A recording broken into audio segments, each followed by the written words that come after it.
te a thu em tiêu lo an vot zo vek to ani pu hola hi thu lo em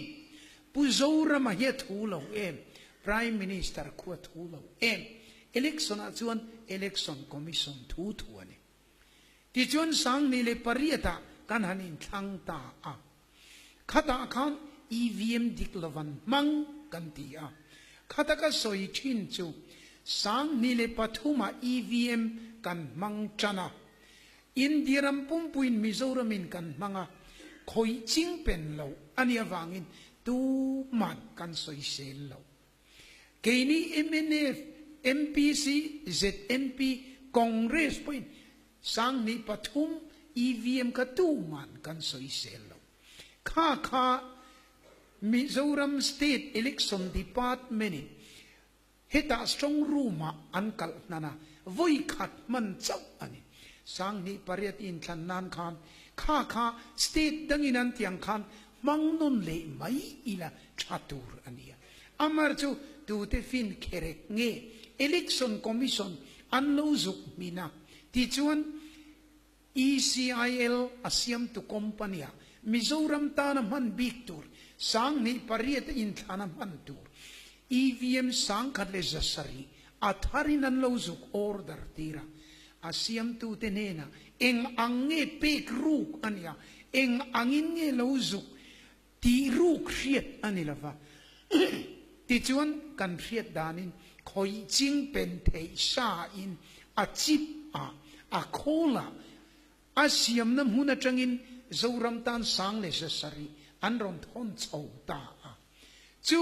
le sang ni pariat in thana kanan mangta ti chun in thana thok tu te vote thak postal balota MNF khan bial som nia kan chaka chu ti chung chuan EVM bial thuma chau atak taka jutsa iemale Congress khan postal balota bial som pathuma an chak chau ma se EVM final result bial som thum pania zu chakamale an chak dan la asang tel in min ne boy mai ne ani to lo lutu chu bok chu sang ni som pathum ni kum in thana khan kanan mang le ta ti chun postal balota MNA le MPC chang dun khan bial som ni le pakua kan chak ani EVM final result bial ruka chau kan chak Congress khan puhola ho khan postal balota bial lia chau an chaka EVM bial som thum palia zu chaka male mi pa ngai tuana hi chon ani to lo re reng ani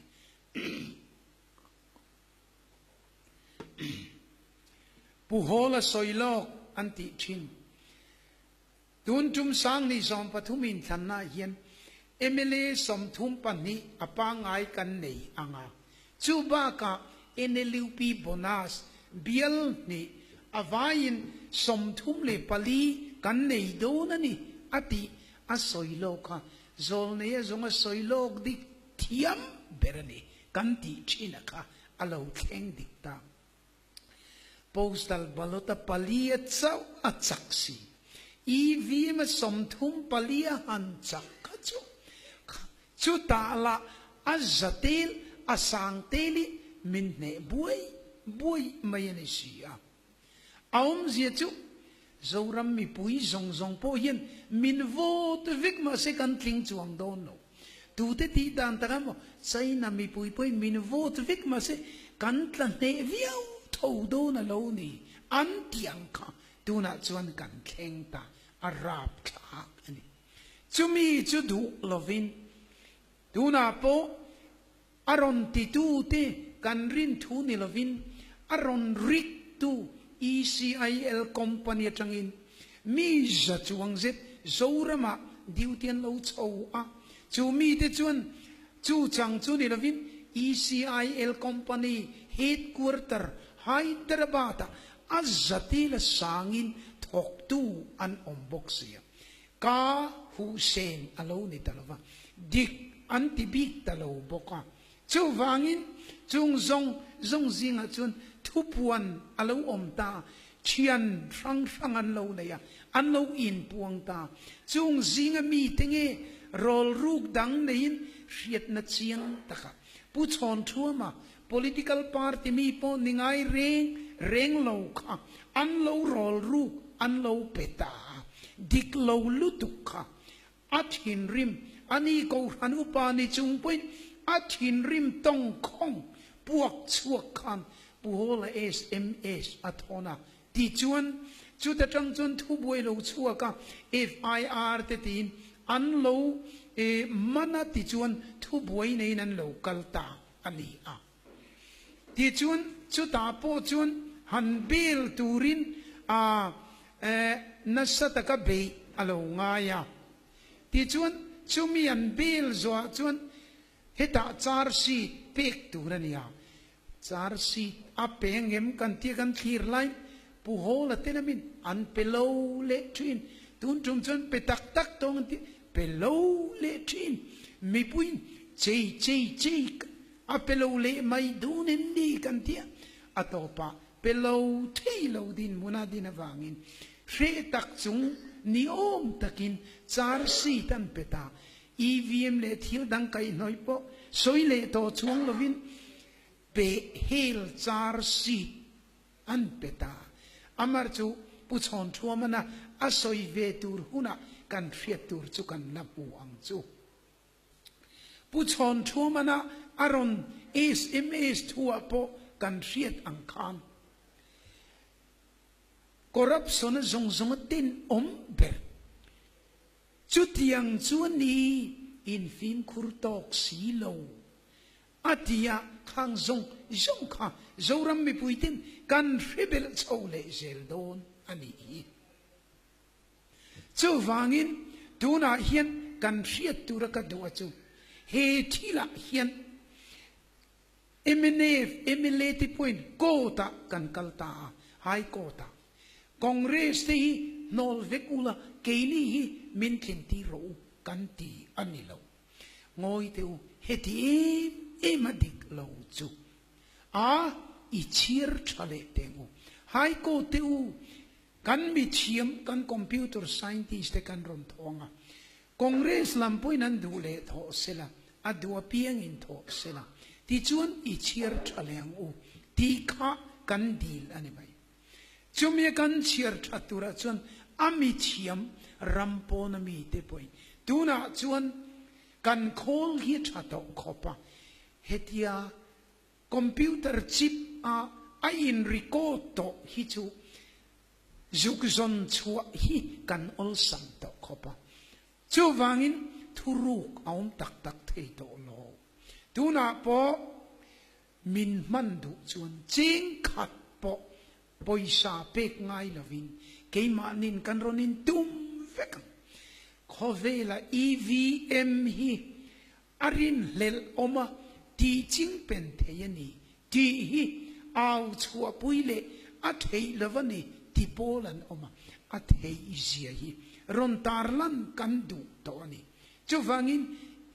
kotin arem tia danina amamoni chuan kanin volunteer ringe anti chumi te chu hai kotin chiar nun le phalna min peta sela chumi mi thiam te chuan EVM cable han somin an khola han kaltlang tirin heta laptop screen angemo a screena han zong chuak ta sela in khan masaka heta a chipa in record masaka abo mialo an hal ralvik ani lo chuan chu ron tar langin puthanga kha alo king nge ye puliana yen vo chu ti za tam hu ti kha kot ma a kholin ron tar lang khap mai se hi a king ani tin avot musang berka hai kotina puang nge don ani chu ti ani chuan khang kinga ati ate kha Sorkar siam tham an chuan governor neina khaile tiani chuan ko tina sarkar siam thama tinga min puan to si chuan sarkar min siam ti ro le ti kha adot le ti tur chu ani mai governor po kan hirangin sarkar thara loading tonga ainga ma congress tran tu governor alo thut mel to lo na samai siam governor ngai po thuma se aking tam ber chu sarkar siam tir lo theilo chu lo thing ani chuan hetiang anga thila kal akal fel thei ani chuan ni khat thil thua sarkar nei inlet puk thei ani chu tu na kan ma yani tin ko chu rei thine mai ti election petition rei thina wang in supreme court hian ko dang zong ne na election petition hi chu rei lo thei ang per ngai tu rel fel turani ati chu tu na kan ma me ki ani chu wangin chu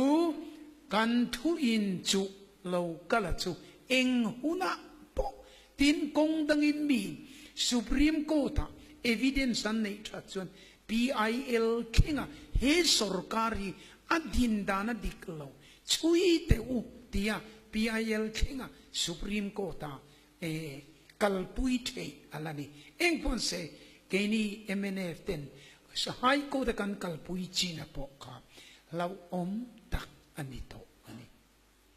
ECI ila thok tu chu ti za tho ne na tanga kan information to na chuan arik chu kan rik nge yalong an soi le zil dana pe chuan min rik tir tum tu te ne na kapu ngoi te tun lai khovel thiam na sang to chui chua ul to sia al hau mai tilo mai te kan ti point mana sang ni pariada kan ti to soi nek choma ma sela ti kan liam mai tuna po tila mizo chu I kandil chut lova ti kan nuam anek nga kum nga chu liam le mayam tiro ati tat sia tin lo ti tinen lam kan zukreto iamole amaro chu alo kal zela alo lik auta ti chuana chiang ta zela ko mabak an han en chuan an ni ngat point hetiani chuan hai ko ta rik ani ti tarlan ani chuan a rik tu a khoi tu chu ke ni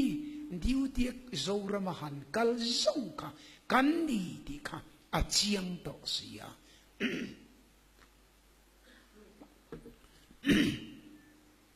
aman masak bertur chu keima ni kan ni mai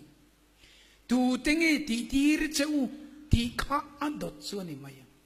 chu ko tin CBI inemo a chui ti rangai to a chan chu state dang te adang zoram po na mi ne in kai noi tuak ani to wang kan ko tin CBI in chui ro se tunge atidik lo te po ati mai theya chu wan ke ni ataka man ruwa trang ho chu eng chin tak lung in tangang imo kangai tu asual chang pe chuan kanu pui fanau te ka ena zana hian than tuin miron le lup muthil theilo chan hi kanga to ni an ti tene lam an chian te ka tangin kan rele to ani chu wangin tu na chun rik ani karing lo ti in hialangai lo ati tu ten anin puang vek to nakina hai ko tin phalnan pek chuan chirnon le ti chuan VV pat aizol area mi tal kha a paper king khom mi thiam po ngai lo nang le ki ne kan chirte pakhat pani ti kan chir huna adik lo pal ani pe chuan adang zong VV pat lo na page of rap thak do ne chu tu na zoram le India ramina kan mabak yani hey BBC NDTV Kovele India ram chunga news agency dang hian an ha chok mayani chu tu na kal chau hi ani ole ing poni se ka soi du chu Congress hian thil hi anti puata sumin vote le zu le sa mei chiết mi pat poi sak nei la kal bor bor vek mai chu tiang chuan zoram hi min nuk na salutuk to rigging hi voi thum chiang tak takinan ti to sang ka zakwa somriet pakwa governor pusai ki hun line anti paper balota anasat je chu achir tu tenanti kha amal te hitia vot zutha kha chir tu tenanan la khom meu ka chun a in thua hian zuk in tel tual theyamole arik tu te point khati lai congress om anu ban san te point kan rik na satjiatian in puang vek soi belangai no pakhat sang ka jakwa somriat pakwa sang ni le parieta ni china ka soi ke ni po pathum chau emele nei kan thin sang ni som pathuma ni kumami ka alo ni le chu wangin heng zong zong hi du chin atia top chin nei la vakal hi kan pathian po hian ema ti chin ane yan yang chu wan tu na chuan atak alo lang don ta heti hian ka soinan nu nu nga chuan ni ro se sadrakate mesakate betnigo ate khang ka ro tuina mei puya khan kang lum tur khopin asato ma se let sharia tu asaturin nebuchadnezzar ati na chan kha apai lu tu tenen lam an kan lum thei nan ani ti chuan let sharinan tu bela an pai lu ta apai lu tu te zong an kang luma an pai lu te chu pakhat ma an kang lum lova meya an vei theu theva pathum chau ni lovin pathian in om puya pali ani kha an lo chuale puin mei rim po an nam lo lal darian daniel sakei bak nei pu ka pai lu ta atini na ham na arin pakhat pom lo an la chuak le sakei bak nei ka zong zong achi a pai tu te anan pai lu te vea puk mong pon khen mai na pot som vek enga tinge sakei bak nei pu ka pai lu ma chiat le mei pu ya pai lu ma chiat khan pathian engkim ti thei khan atop tira chutiang ril ru puturin nebuchadnezzar le lal daria kharil ru pek lo apai lu tir thengin atiani amara chu sakei bak nei pu ka tang le mei pu ya tanga anlak chu no chuan lal daria le nebuchadnezzar khan engenti daniel pathiani sadrakate mesakate betnego te pathiani pathian thil engkim ti thei biak tur dik takaloni etia an puan thei nan pu sakei bak nei pu ka mei puya an pai lu kha pathianin rim aloti ani achang chuan ka ngai tu thi mei pui chunga tangin kan tong trai mek ni te poin kar re amai ro chu kan pathian hian he zoram hun nu nga chan chin tha sil tura min buat sai indiaram le khovel mun tina chan chin tha sil tura min buat sai hi ko ran po kan poi ron tul kan tilo aron po kan ron don lo zu kan zur don ti mai le voina Sunday school zirtira atuka coconut so kya voina pulpita alona atuka ban som nei ma puja voina pathian nung au pui chena atuka chal noi sen le mai pastor Michael te point chalan noi sen vekalom te dota ko han po vai madu khatiang ka khovel mun dina chanchin thil tura headquarter lo in kulturin kan pathian hian rei adu karing lo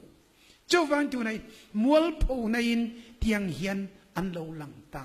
an chiat vek chuan he sarkar na lo pong swal tu corruption mai po ni to lo sarkar na mi hiat lova kong kapuya lut lova nung lama tanga lo lut lal thu thenga lo thu vung ringot thi chuan zoram hi kum khua a op turin lal pana rem ti karing lo reng ani chowangin heng zong te hi tuna chuna liam theina tu na kanin tham na indiram pumpui in than na zoram amul po na lo om na district councilor ron hong na ko hana ron hong na ko han te mau sama du a pal phul tu hi chu kan ramatang hian tunin thana hian kan pai angai ani chumi tur chuan tunin thana hian purobat ro moi roite achin chiana gas cylinder gas bura khan thakin zoram hi ra bithara ita ang u tin mi zong kan ron som chewani kalome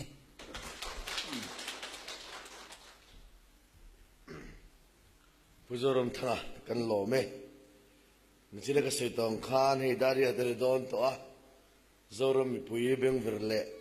ngale le men zana hian atum ruayang davin zone ta chodon nin internet le chanchin thirate alanga chuwa chon hun kan mangrei lawanga nachira kan ngai thang khan he pupi pi thole hi tuna kan thoho na UDF ko chairman pakhat ania tin pularot ki makan MLA som takha secretary ani baka MNF headquarter hian general secretary ani boka tin china pur ramthan moya kanti kha MNF headquarter kan GS senior takmai ania hey vanai thla takin company tangin kan MLA som tak saibia tu Dr. KB Sopo arot lalu khala in lampolu thuman lavin ten chuan program kan bangte kan loma helama hian TV khan focus lo mai thia khatra in lai lama kan thua kan ho tu te tam tak alom bokani sawang chuan zana hian khun dom tak kan banga du tu sama chandar ka thleng ngela kan duwa amai ro chu program dang interesting program dang breaking news awm don wangin khati chin kha kan du to mai nga he kan pu zoram ta sei he dak tuk lamate tuk le lamate po helai cable saya cable TV pathi tang hian ngai khale thei turin anon chuatura kan be se ni zanina kan program chu khati zong khani ya min ngai thu zong zong ne na lom tu kan soya is vain mangtha ule